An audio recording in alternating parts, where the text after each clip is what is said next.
generative AI. Okay, let's calm down. I swear this gets better. But first, let's backtrack a bit.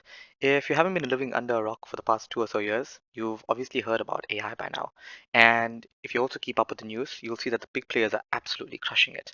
OpenAI with ChatGPT, Google with Gemini and Veo. I mean, have you seen those AI videos? It's scary how good they are. So obviously, I sat here and asked myself, can anyone really compete? And I guess we're about to find out. Okay, so the task is simple. Let's make something that uses AI. It must be free. Everything should be able to run on my machine, and it needs to be something that I actually find cool, so that I won't give up on it like every other personal project that I've ever done in my life, so I won't ever feel like a failure ever again. Cool. Based on the bubble that I live in, the first two things that came to my mind was one, a chatbot, and two, an image generator. And if you clicked on this video already based on the title, I'm guessing you already know which one it is. The image generator just seemed way more fun, and as a target, I picked my favorite franchise, Pokemon. I was heavily inspired by fusiondex.org, so shout out to those guys as I set out to build an AI image generator that could fuse two Pokemon of my liking together.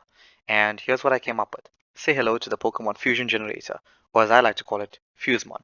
I've created an interface that interacts with the backend system that allows me to create fusions at the click of a button. We can choose a Pokemon that will act as a base, and then choose a Pokemon that we'll get the attributes from.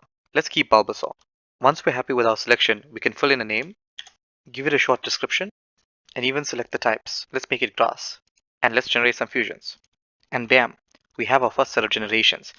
As you can see, some of them look pretty decent, while some of the others, not so much. What even is this guy? But this is just the beginning. I think we can do better. You'll notice that I also added a field for custom prompts. This will allow us to tune the generations so that they lean more to our imagination. This is a prompt that I found gives better results from the tests that I've done. And bam again. You'll notice that these generations are more defined while also taking clearer visual cues from the secondary image. And while I really like how some of these look, it got me thinking, what if I wanted more? What if I wanted the bulb from Bulbasaur's back on a specific place on this creation? Could I prompt this into existence? And the answer is no, not really.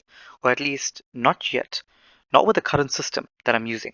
The thing is though, I really want that bulb from Bulbasaur's back, so I had to come up with a workaround. And this is probably also the best time to segue into the tool that I'm using, which is a control net. I think this line from a Reddit post from 2 years ago sums it up in a pretty simple way. Essentially, it's a method to direct or control image generation by first creating a map that'll guide the generation, and these maps are created based off the initial image.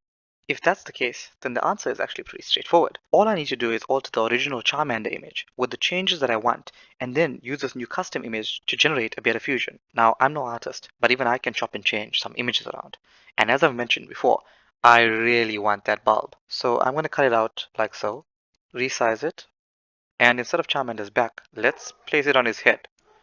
I also want this fire to be a bit more green. And this is my amazing custom image. And would you look at that?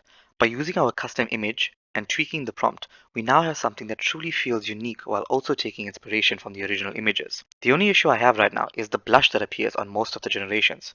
Thankfully, I've also added the ability to use a negative prompt to help us out. Let's try to remove the blush spots in the next generation. While I'm at it, I should probably also explain why this blush is appearing even though the original images don't have it. If you look at my original prompt, while I didn't explicitly state the word Pokemon, the term pocket monsters generally refers to Pokemon. And the most famous Pokemon to exist is Pikachu. Notice the blush spots and see where I'm going with this? This is one of the downfalls of AI, where biased training data can skew the outcomes of future generations. And that's why it's up to us to pick up on this bias and point the model in the correct direction. After testing some negative prompts, we get rid of the blush pretty quickly. Lastly, I want to draw your attention to these two images that were part of different generations. Notice how similar they are. This is a good representation of the power of control nets and how you can use them to direct your images towards your imagination and keep consistency. And there you have it. We've successfully fused two Pokemon together and iterated through generations to arrive at a desirable result. I know a question that's probably on your mind is where you can find this app, and I'm sorry, but for now, it's just on my machine. But if you like this project, I'm posting some of these creations at www.fuzemon.com. I'll drop a link below. Please feel free to ask any questions that you may have and subscribe.